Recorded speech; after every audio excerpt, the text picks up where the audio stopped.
You've now got a dedicated website for Repair Don't Waste. How do people get involved in the website with ABI just to get more information?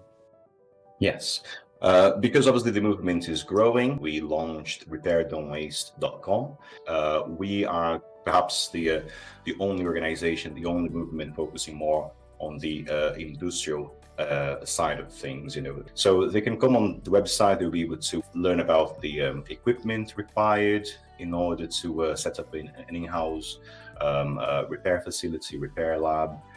So the equipment, the training that is available, what are the standards that they need to look into implementing as well, and very important, case studies. So we have lots of case studies that we have published on the website as well, and those case studies basically back up the some of the statistics, the arguments that we make, and why we are so passionate about getting as many organizations as possible repairing rather than just using and throwing away circuit boards.